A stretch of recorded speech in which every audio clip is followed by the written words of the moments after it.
근본 성지 순례는 사도 바울의 제2차 전도 여행의 일부분을 다녀왔습니다. 사도 바울의 제2차 선교 여정은 북쪽 수리아, 또 길리기아, 루스드라를 지나서 마게도니아, 빌립보, 데살로니가, 베레아, 아덴, 고린도 등 남부 유럽과 그리스를 중심으로 이루어졌습니다. 이 바울의 제2차 선교 여정은 그의 제1차 선교 여정보다 그 여정이 훨씬 더 깁니다. 바울에 의해서 복음을 듣고 세워진 이방 교회들을 돌보기 위해서 떠난 선교 여정이었기 때문입니다. 바울은 AD 49년서부터 52년까지 3년여에 걸쳐서 당장 4,500km에서 5,600여 km의 거리를 여행했습니다. 저희가 이번에 간 선교 여정은 바울이 걸었던 2차 선교 여정이었지만요, 튀르키예 쪽, 터키 쪽은 가지 못했고 그리스로부터 로마까지의 여정이었습니다. 8박 9일의 짧은 여정이었지만 돌아보면서 같이 이제 은혜를 나누도록 하겠습니다. 바울이 2차 선교 여행을 한 이유는 아까도 말씀드렸습니다만 1차 선교 여행 때 세워진 교회, 그 교회가 어떻게 지금 되어가고 있는가, 그 교인들은 어떤가, 이 교회들을 돌아보고 든든히 세우기 위함이었습니다. 바울은 신라와 함께 수리아 안디옥, 지금 터키죠, 이 수리아 안디옥에서 출발해가지고 그의 고향인 길리기아 다소를 거쳐서 쭉 이제 올라가고요, 갈라디아와 부르기아 그리고 무시아를 지나서 항구 도시 드로아에서 환상을 보게 됩니다. 여기 화면에 이제 드로아라고 나오는데, 이 드로아라고 하는 지역은 터키의 제일 서쪽에 위치해 있습니다. 서쪽에 위치해 있는 이 항구 도시인데, 이곳에서 이제 배를 타고 이 바울이 이 그리스로 이제 넘어가게 됩니다. 이 드로아에서 바울이 이제 환상을 보게 되는데, 마게도냐 사람 하나가, 한 사람이 나타나서 우리에게로 와서 우리를 좀 도와달라, 그런 환상이었습니다. 사도행전 16장 9절 말씀을 보겠습니다. 밤에 환상이 바울에게 보이니 마게도냐 사람 하나가 서서 그에게 청하여 이르되 마게도냐로 건너와서 우리를 도우라 하거늘. 이 바울의 꿈에 나타났던 이 마게도냐 사람이 누굴까? 이것은 뭐 다 추측인데요. 혹자들은 이 마게도냐 사람, 거기 바울의 꿈에 나타났던 마게도냐 사람이 알렉산더 대제가 아닐까, 그렇게 생각을 합니다. 왜 그렇게 생각을 하느냐 하면, 우리가 이 네아폴리에 도착해 보니까 그 네아폴리에 이 그리스의 첫 발을 내디딘 곳이 바울이 이 네아폴리거든요. 터키에서 이제 그리스로 배를 타고 넘어가서 이 사모드라게를 거쳐서 네아폴리의 첫 발을 이제 내딛게 되고, 그 다음에 쭉 올라가 가지고 빌립보에 이제 도착하게 되는데, 이 네아폴리의 첫 발을 내딛은 곳에 바울의 기념교회가 세워져 있습니다. 그런데 그 기념교회의 벽화에 보면은 이 마게도냐 사람 한 사람이 이제 그 앉아있는, 저기 여러분 화면에 보면 이게 타원형으로 되어 있는 사람이 이제 마게도냐 사람이고요. 그 앞에 앉아있는 사람이 사도 바울입니다. 그런데 이 마게도냐 사람 하나가 이제 우리에게로 와서 우리를 도와달라, 그렇게 이야기하는 건데, 이게 이제 환상 중에 보인 것인데, 이 마게도냐 사람을 이렇게 보면 갑옷을 입고 칼을 차고 있죠. 그런데 수염을 기르지 않았습니다. 당시에 이 헬라 사람들은 전부 수염을 다 길렀는데, 이 알렉산더 대제만 수염을 기르지 않았다고 그래요. 그러니까 이 사람이 알렉산더 대제가 아닐까, 그렇게 이야기를 합니다. 그런데 이것도 추측이니까 그냥 여러분들이 참고로 아시면 될 것 같습니다. 여러분, 이렇게 하나님께서요, 우리들의 인생의 길을 이렇게 여실 때에 하나님은 때로 우리들의 꿈을 통해서, 또 우리들의 환상을 통해서 하나님이 우리들의 인생의 길을 이렇게 정하실 때가 있습니다. 근데 그 하나님이 정하신 그 길은 절대 거역하면 안 됩니다. 절대적으로 순종해야 합니다. 내 뜻이 다른 길이었다 할지라도, 내 계획이 다른 계획이라 할지라도 하나님께서 새로운 길을 정하시고 우리들의 꿈속에 나타나서 우리들의 길을 인도하시면 그대로 순종하며 따라야 됩니다. 사실 저는 주의 종이 될 마음이 0.01%도 없었어요. 주의 종이 뭔지도 몰랐습니다. 그런데 하나님께서 환상 중에 저에게 나타나셔서 그 길을 가라고 하실 때에 저는 이걸 극구 부인했고요. 절대 가지 않겠다고 했는데 나중에 보니까 그게 아니었어요. 하나님께서 그 길로 보내신 이유가 있었고요. 그래서 그냥 무릎을 꿇고 하나님 앞에 나중에 이제 의도 터지고 나서 이제 하나님 앞에 하나님 제가 잘못했습니다. 그리고 이제 하나님의 이 길을 이제 가게 된 것이거든요. 바울도 이제 아시아에서 복음을 전하려고 하는 그런 계획을 가지고 있었는데 꿈의 환상 중에 하나님께서 마게도냐 사람 보내셔서 그 길로 가라고 말씀하셨기 때문에 자기의 뜻과 계획을 다 접습니다. 그리고 이제 마게도냐로 건너가게 되죠. 바울과 일행이 드로아에서 아까 봤던 그 드로아에서 터키의 그 드로아 항구에서 배를 타고 사모드라게를 거쳐가지고 사모드라게는 지금 그리스에 속한 섬입니다. 이 사모드라게를 거쳐가지고 네아폴리에 첫 발을 내딛게 되죠. 네아폴리. 자, 사도행전 16장 11절에서부터 12절 말씀 보겠습니다. 우리가 드로아에서 배를 떠나 사모드라게로 직행하여 이튿날 네아폴리로 가고 거기서 빌립보에 이르니 이는 마게도냐 지방의 첫 성이요 또 로마의 식민지라. 이 성에서 수일을 요하다가 이게 사도 바울의 여정입니다. 드로아에서 마게도냐 사람 환상을 보고서 사모드라게로 배를 타고 가고 네아폴리의 첫 발을 그리스의 땅에 도착한 다음에 그리고 이제 빌립보에 한 16km 정도 떨어진 빌립보로 직행을 하게 되죠. 우리 일행이 이제 성지순례 중에 이제 비행기는 물론 이제 터키의 이스탄불에 내렸습니다만 그 다음에 차를 타고서 한 대여섯 시간 가가지고 네아폴리에 도착을 했어요. 우리가 제 그리스 땅에 사도 바울의 여정이 이제 여기서부터 이제 그리스로부터 시작이 되는데 여기에 이제 첫 발을 내디뎠습니다. 이 네아폴리 여러분 화면에 보이죠? 이 네아폴리는 지금 그 까발라라고 그렇게 현지에서는 부르고 있습니다. 이 까발라 인구가 약 20만 명이 되는 그리스에 속한 항구 도시인데 원래 이 네아폴리라고 하는 말이 헬라어로 뉴폴리스입니다. 뉴폴리스 그러니까 새로운 도시. 그래서 네아폴리가 나온 것입니다. 여러분 이태리 가면 나폴리가 있지 않습니까? 이 나폴리도 뉴폴리스입니다. 뉴폴리스, 나폴리. 그래서 그 당시에 이제 새로운 신도시가 생기게 되면 이런 그 뉴폴리스라고 하는 새로운 이름을 갖다 붙여 신도시라고 이렇게 붙여 주었습니다. 그래서 이 네아폴리도 신도시였어요. 에게해의 북쪽에 있는 해변 도시로서 빌립보 동남쪽에 16km 지점에 있습니다. 바울 당시에 이곳은 아주 교통의 요충지였고요.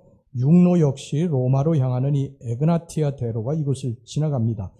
이 에그나티아 대로를 여러분이 화면에 보시면은 이 로마 사람들 모든 길은 로마로 통한다고 그러지 않습니까? 로마 사람들이 세계 곳곳을 이렇게 정복하면서 식민지를 만들어 가지고 이 길을 만들었어요. 그래서 이런 큰 어떤 바위를 이렇게 쪼개가지고요. 이 길을, 대리석을 쭉 해서 만들었고, 지금은 이제 군데군데 손상된 곳이 많지만, 그 당시만 해도 마차가 쉽게 다닐 수 있는 그런 길을 곳곳에 깔아 놓았습니다.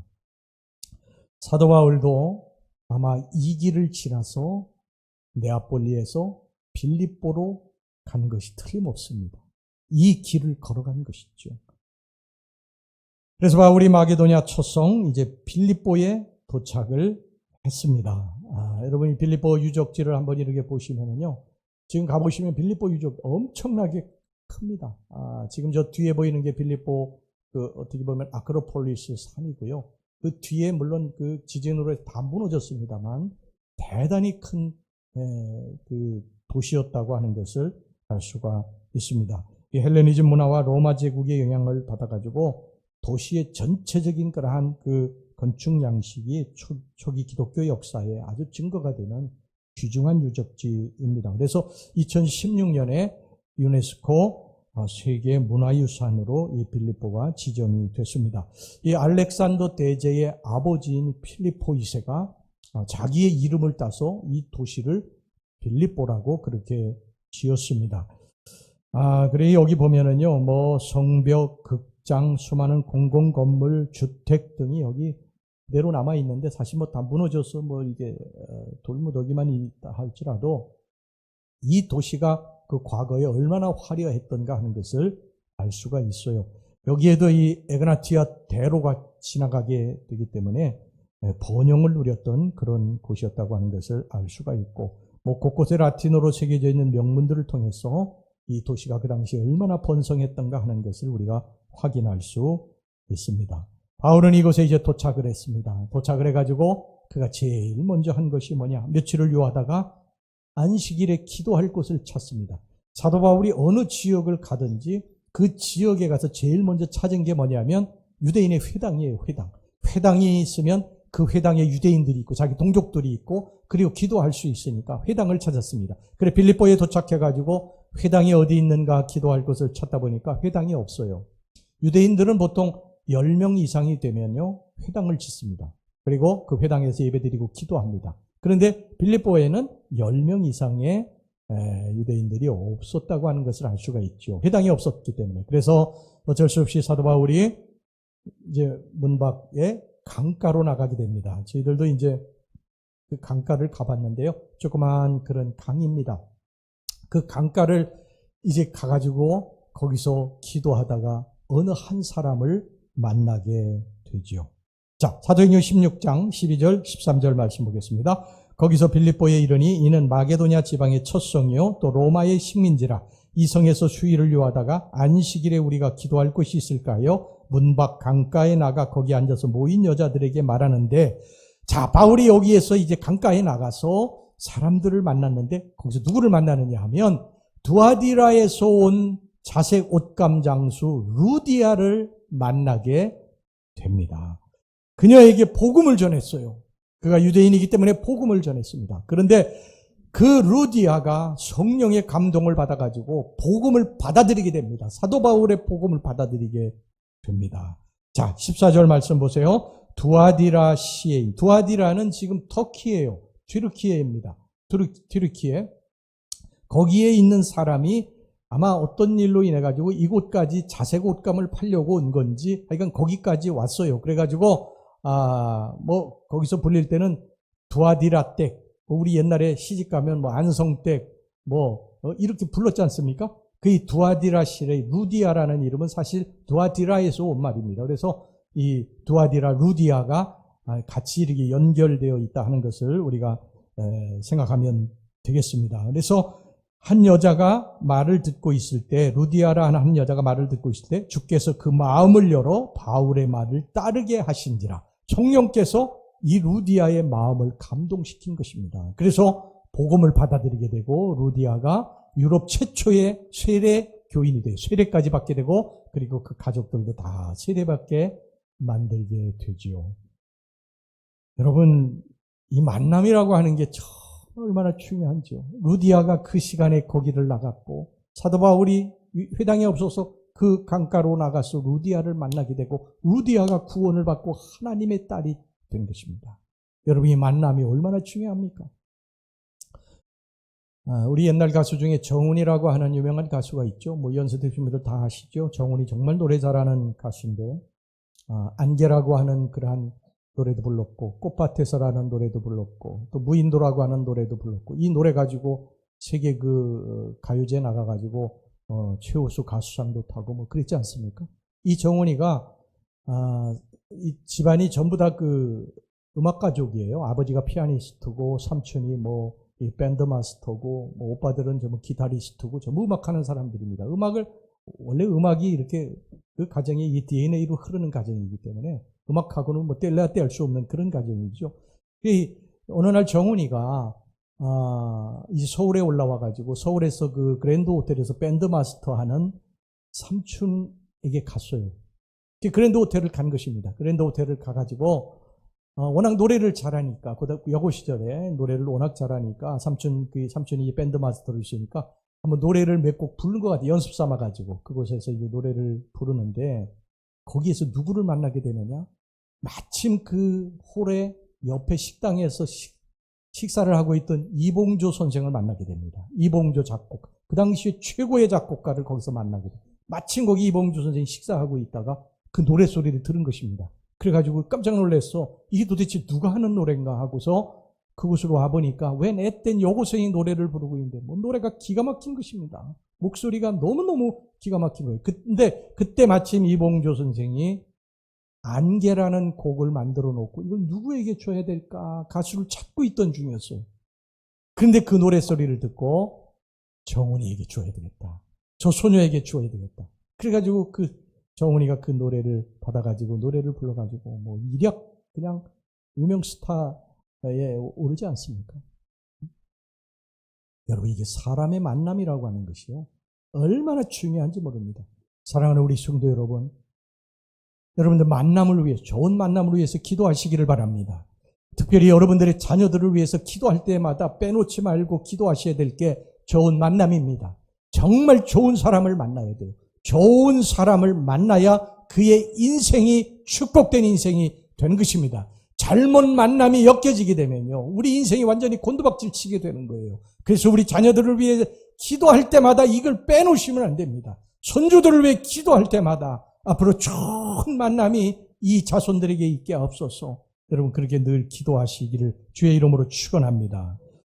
바울이 이제 루디아의 집에서 며칠을 보냈어요. 루디아가 이제 세례받고 그 가족이 다 세례받았기 때문에 거기에서 며칠을 지낸 후에 이제 기도하러 또 나가다가 거기서 귀신 들려가지고 점치는 여종 하나를 만나게 됩니다. 근데 이 여종이 귀신이 들려가지고 점을 치니까 귀신 들린 사람은요, 예수 믿는 사람들을 정확하게 알아봐요. 저도 그 어릴 때 그 경험했거든요. 예수가 그 안에 있는 걸 귀신 들린 사람이 정확하게, 여기 예수 믿는 사람 빨리 가라고 그럽니다.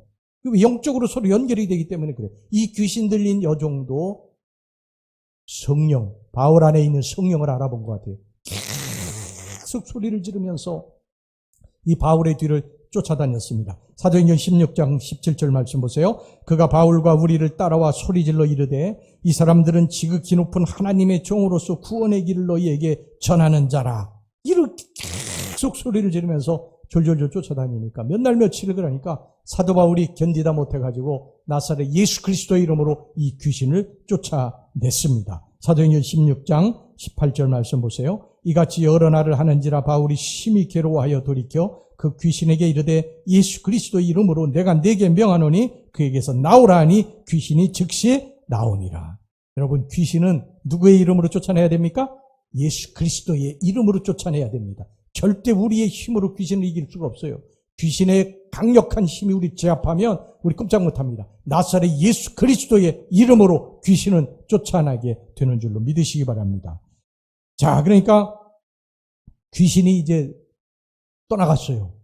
귀신이 떠나가니까 귀신 들려가지고 점을 치다가 귀신이 떠나가니까 이 점을 더 이상 칠 수 없게 된 거예요. 점을 칠 수 없게 되니까 그 여종을 데리고 있던 주인이 돈을 벌 수 없게 됐죠. 그래가지고 이 주인이 화가 나가지고 이 바울과 실라를 관가에다가 모함을 해가지고 고발을 했어요. 그래가지고 관가에서 이 바울과 실라를 데려다가 매를 칩니다. 여기 성경에 보면 23절에 많이 쳤다고 그러는데 많이 친 거 39대를 39대를 말하는 거예요. 40대 못 때리게 돼 있습니다. 39대를 맞고 피투성이가 됐겠죠.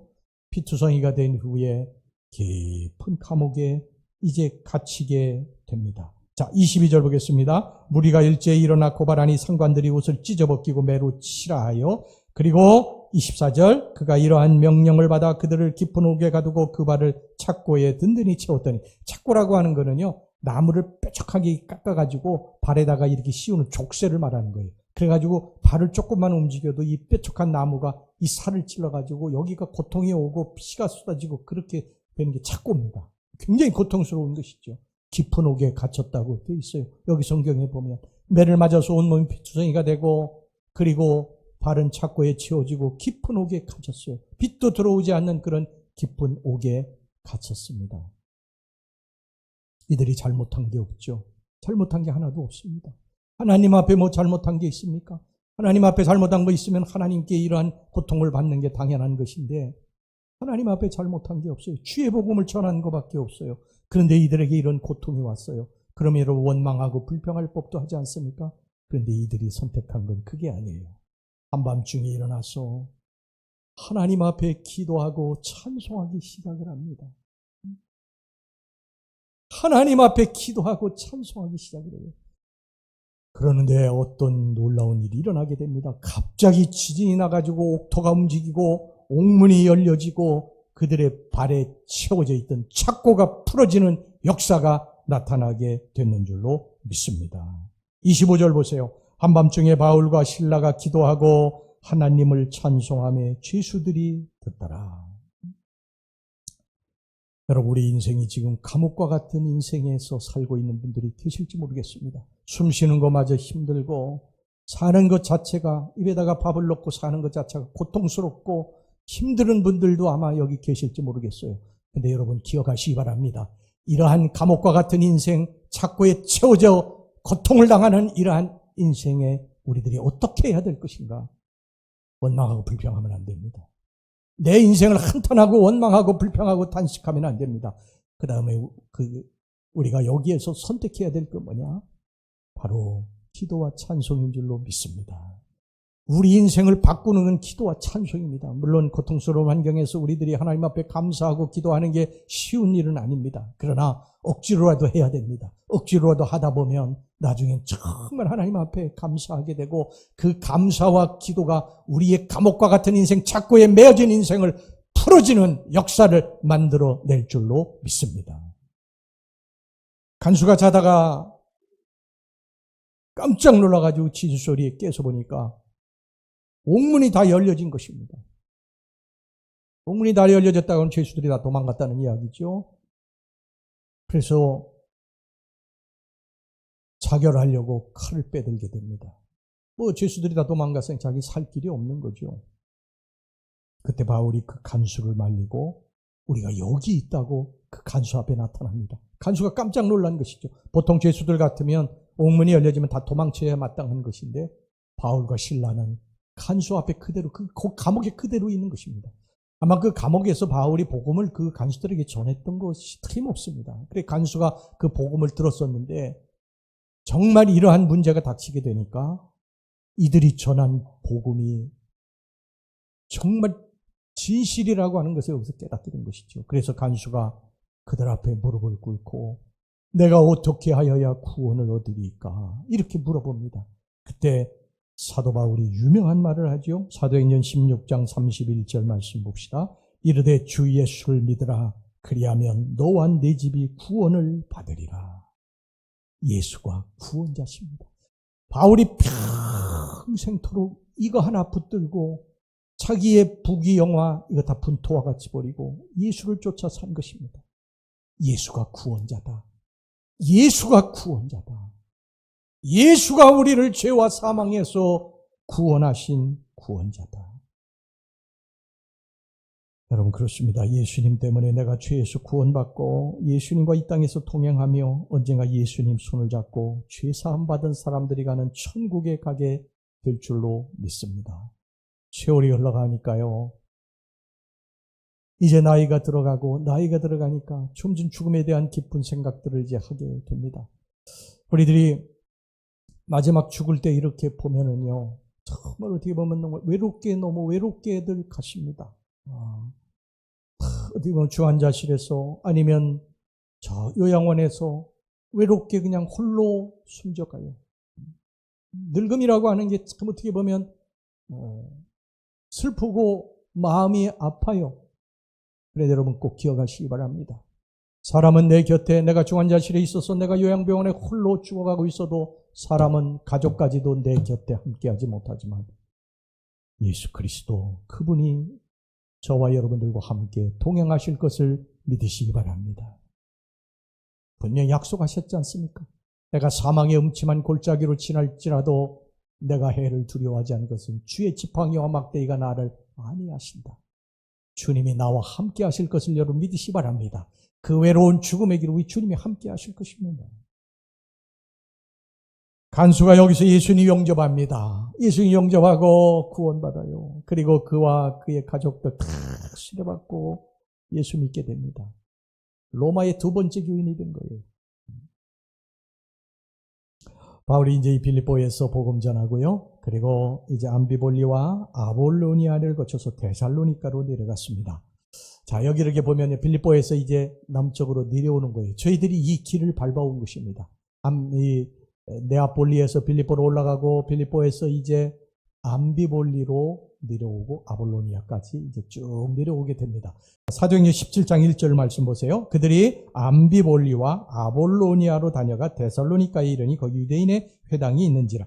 암비볼리는 빌립보에서 남서쪽으로 약 53km 지점인 스트리몬강 유역에 위치해 있습니다. 이 암비볼리는 주전 167에서 146년 무렵에는 마케도니아 지방의 수도였었습니다.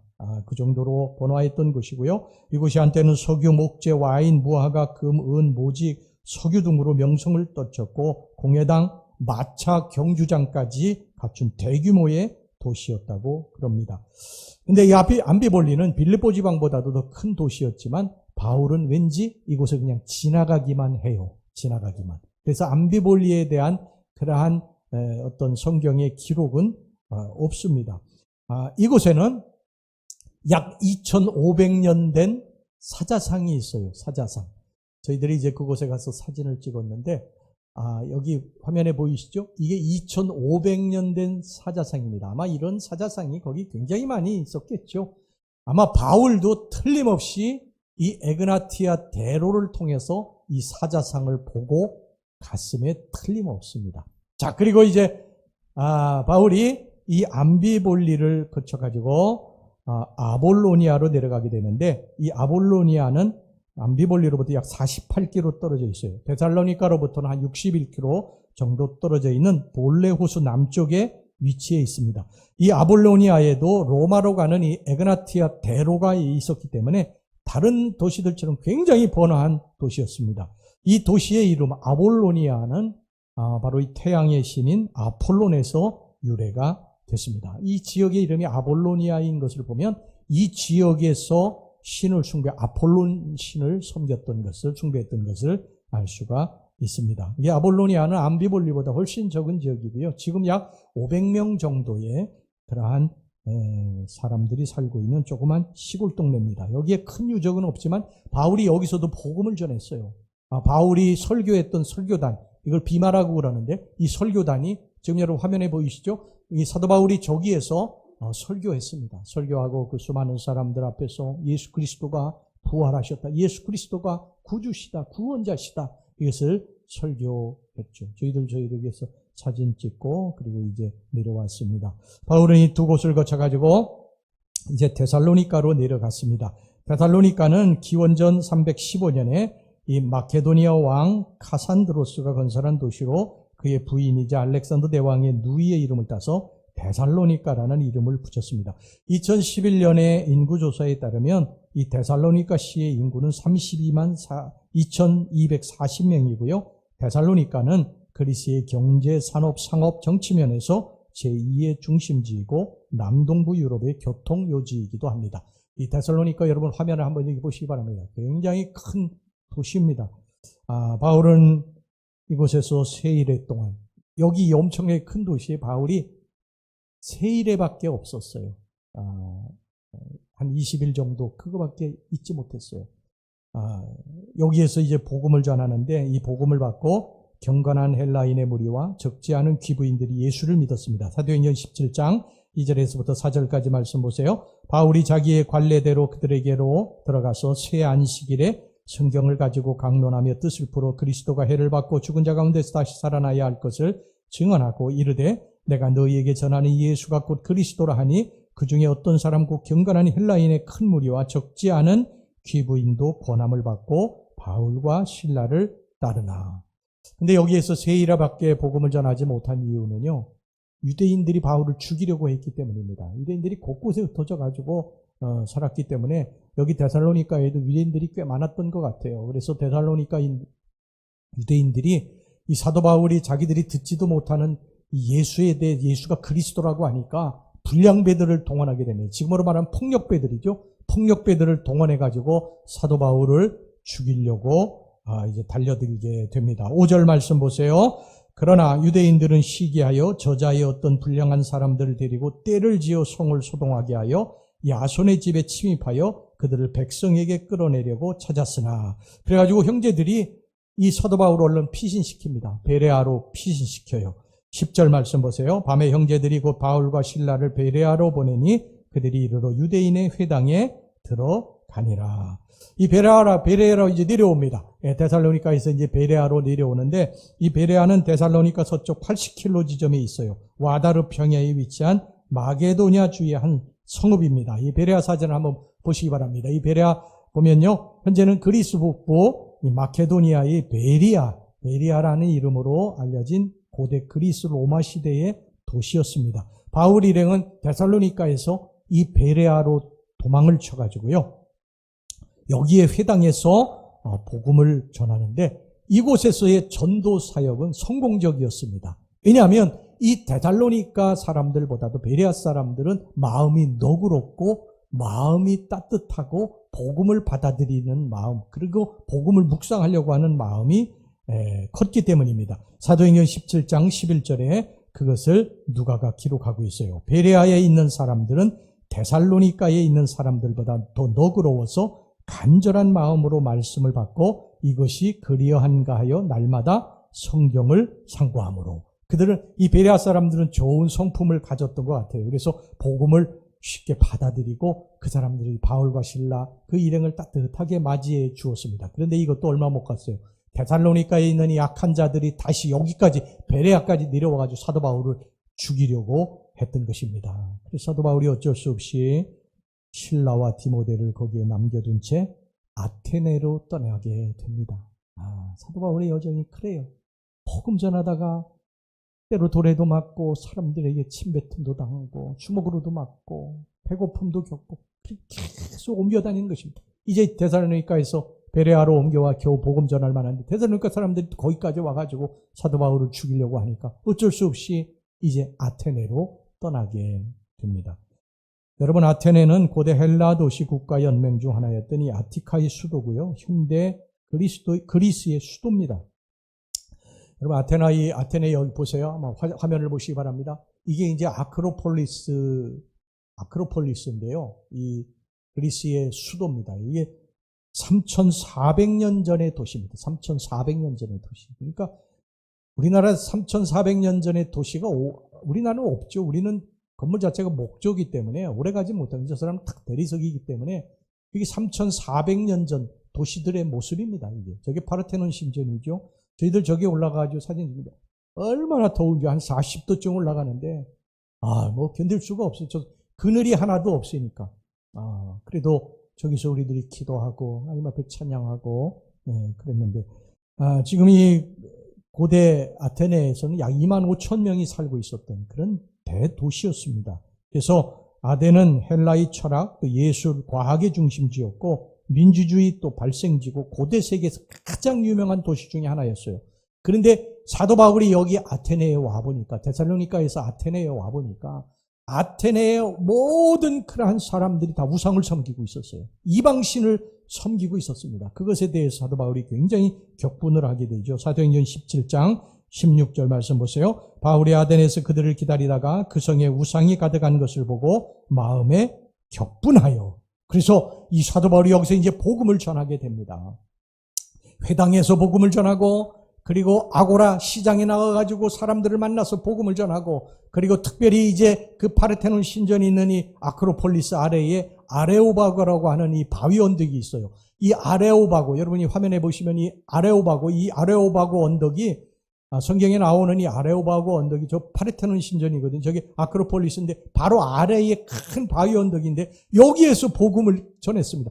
여기에는 사람들, 철학가들이 모여가지고 계속 아침 저녁으로 그 철학에 대해서 아침 점심 저녁 그 철학에 대해서 서로 변론하고, 이 성경에 보면요, 스토아 학파 또 에피쿠로스 학파들이 여기서 서로 철학에 대해서 이야기하고 막 그랬다고 그렇게 이야기합니다. 그들과 함께 이제 이 사도 바울은 굉장히 또 지식이 높지 않습니까? 그래서 그들과 함께 예수 그리스도에서 논하고, 바로 이 아레오바고 언덕입니다. 이 사도 바울이 여기에서 이렇게 최선을 다한 다음에 여기에 교회를 세운 것 같지는 않아요. 그리고 사도 바울이 또 떠나게 됩니다. 어디로 떠나느냐면 고린도라고 하는 지역으로 떠나게 됩니다. 아덴을 떠나가지고 이제 고린도로 가게 됩니다. 사도행전 18장 1절 말씀 보세요. 그 후에 바울이 아덴을 떠나 고린도에 이르러. 이 고린도라고 하는 지역, 좀 화면을 좀 봅시다. 고린도라고 하는 지역도 엄청난 지역입니다. 고린도. 그곳에서 디모데와 합류해가지고 본도 출신 브리스길라와 아굴라 부부의 도움을 받아가지고 이 고린도에서 18개월 동안 체류하면서 복음을 전하게 됩니다. 사도 바울이 가장 복음을 오랫동안 머물면서 전한 곳이 에베소입니다. 거기 3년 동안 복음을 전했고 이 고린도라고 하는 지역에서 1년 6개월 동안 복음을 전하게 됩니다. 이 고린도라고 하는 지역은요, 그리스에서 가장 활발한 상업 중심지로 국제적인 도시였습니다. 고린도는 아주 천혜적인 지리적 조건을 가지고 있어가지고요. 서쪽에는 이오니아해와 이탈리아로 향하는 레카이온 항구를 품고 있었고, 동쪽으로는 아테네를 바라보면서 에게해로 나갈 수 있는 갱그레아 항구를 품고 있었습니다. 고린도는 아주 번창한 항구 도시였기 때문에 심한 그런 빈부의 격차, 또 퇴폐적인 윤리 생활로 악명이 높은 곳이기도 했어요. 특별히 저 산에 이렇게 보면은요, 아까 그 사진 좀 다시 보여주세요. 그 뒤에 산이 있는 이렇게 보면 저게 이제 그 고린도에 있는 뒷산이거든요. 근데 저 꼭대기에 아크로폴리스 신전이 있습니다. 이 신전이 있는데 저 신전에 약 1000여 명의 여사제가 있었어요. 1000여 명의 여사제가. 근데 이 1000여 명의 여사제가 저 아크로폴리스 신전에서 이렇게 내려다봅니다. 내려다보면 그 레카이온 항구가 다 보여요. 레카이온 항구가 다 보이면 그 레카이온 항구에 배들이 와가지고 이렇게 정박을 해가지고 선원들이 내리면 그 여사제들이 1000여 명의 여사제들이 저 산에서 한 명씩 내려옵니다. 내려와가지고 이 선원들의 손을 잡고 저 신전으로 올라가서 음란한 짓을 저지르고 돈을 받고. 이게 고린도였어요. 그래가지고 이 선원들이 배를 타고 가다가 고린도로 간다고 하면 전부 박수를 치고 기뻐했고, 고린도를 비껴서 빨리 가야 된다 그러면 막 폭동을 일으키고 소동을 일으킬 정도였다고 그럽니다. 고린도라고 하는 지역이 완전히 선원들의 어떻게 보면 메카였어요. 그리고 저 꼭대기에는 여사제들이 그렇게 음란한 짓을 저지르고 있었던 것이죠. 바울이 여기에 교회를 세웁니다. 그리고 복음을 전했어요. 그게 여러분 고린도 전후서 아닙니까? 우리의 일정은 이제 여기서 끝납니다. 고린도에서 끝나게 되고요. 이제 로마로 넘어갑니다. 바울이 3차 전도 여행은 끝나고 예루살렘에서 결박되어 이제 로마로 압송이 되는데, 거기서 2년 동안 머무르면서 복음을 담대하게 전하다가 로마에서 목이 잘려 순교합니다.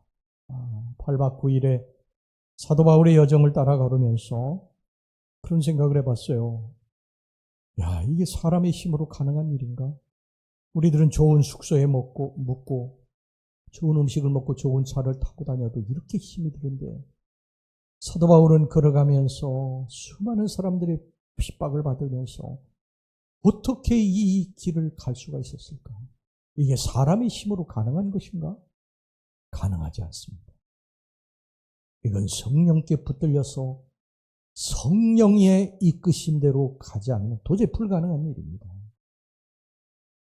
사도 바울도 인간인데 왜 두렵지 않았겠어요? 왜 외롭지 않았겠습니까?